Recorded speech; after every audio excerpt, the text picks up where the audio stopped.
Welcome to Adelante Chicago. I'm Lourdes Duarte. Thank you so much for joining us today. Bienvenidos. Well, last week, Chicago hosted the People's Hearing on Immigration Enforcement. Individuals affected by Operation Midway Blitz here in Chicago were given a platform to share their experiences and encounters with immigration and customs enforcement.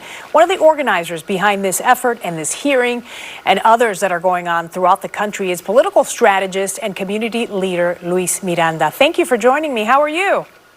I am doing very well. A pleasure to be here with you again. Always fun to talk to you.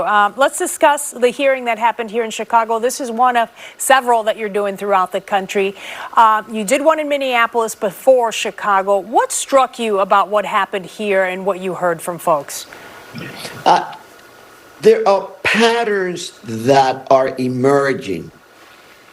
Stories and voices that we heard in Minneapolis that repeat themselves in Chicago.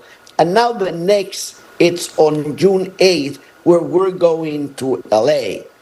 And the pattern is one of how ICE raids, it's not just impacting individuals, but it's also impacting an entire community and the businesses in that community. Sometimes you think that this has just happened at a personal level, that it was this family, this kid, this dad, in very dramatic ways. Silverio Villegas was killed back in September of 25th.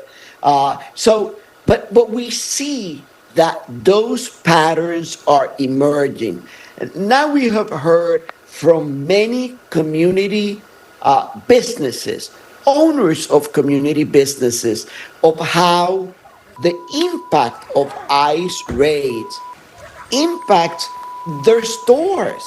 We heard from a woman in Chicago who has had her business for 50 years. It was created by her dad. How the business is now operating in half, because not only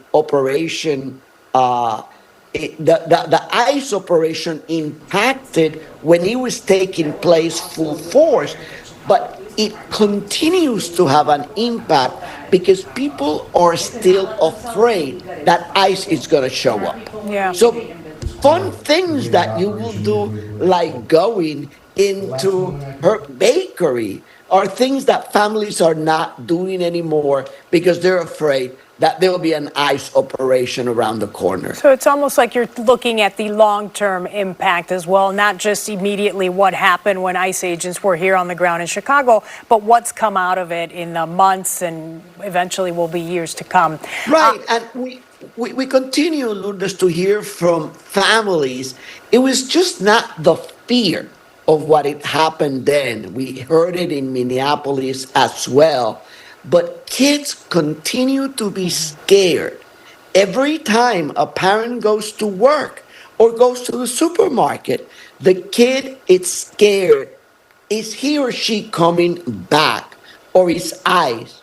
They may not understand ICE as a concept, but it's this force of police officers going to take my parents away. And all of a sudden, I'll be alone. Yeah, and it makes you wonder what the long-term mental health implications will be for many of these kids, which is something that we also need to think about. I do want to ask you... Absolutely. Yeah. We heard from schools where absenteeism was at 65, 70, 80% during the peak. But it continues to be high in some schools where lots of immigrant kids attend because parents continue to be scared. Okay.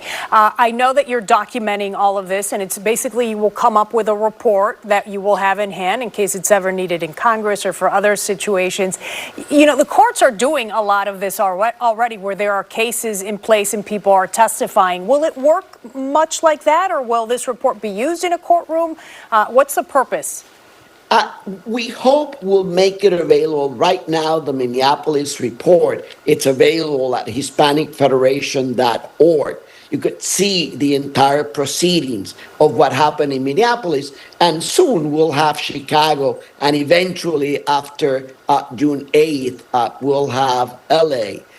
we hope that community will use it in whichever way they deem appropriate to continue the struggle against ICE. But we also hope that when there is a new Congress that will emerge after the elections in November, that will be able to talk to old and new Congress members about what we saw in 3 cities where the ICE operations were heavy and impactful in our community. People even talked in terms of recommendations.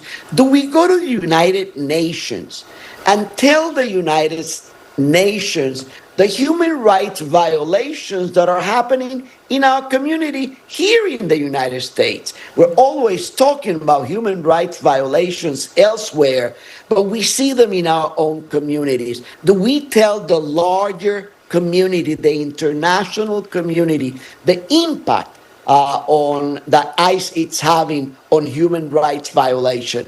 But it's there for people and institutions to use. And not only that, but I think it's such an important way to document history. I mean, we've had past events decades before us where just the documents and the paper trail just wasn't there. And this creates that for many in the Latino community, I think, as well. It does. And it also talks about the courage of our community. We heard mothers and fathers come and testify in Chicago, in Minneapolis. It takes a lot of courage to go to a whole bunch of strangers and tell them what happened to you and to your family. Yeah. Okay. The information, if people want to see the reports, HispanicFederation.org. They can find the Minneapolis, the Chicago, and eventually the LA one. I can't let you go without asking you about your family. If people are watching at home, they're probably like, doesn't he look kind of like that guy from Hamilton? That is older. A little older. A little older. This is Lin-Manuel Miranda's father, Luis Miranda, who has been such a friend to Chicago. How is everybody doing? How is your wife, everybody in the family? Everybody is doing very well. Lin-Manuel is deep into filming, being the director of his next movie, Octet.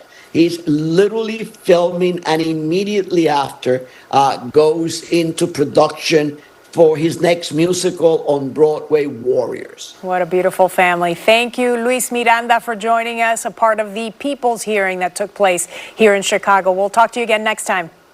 Thank you for having me. Of course.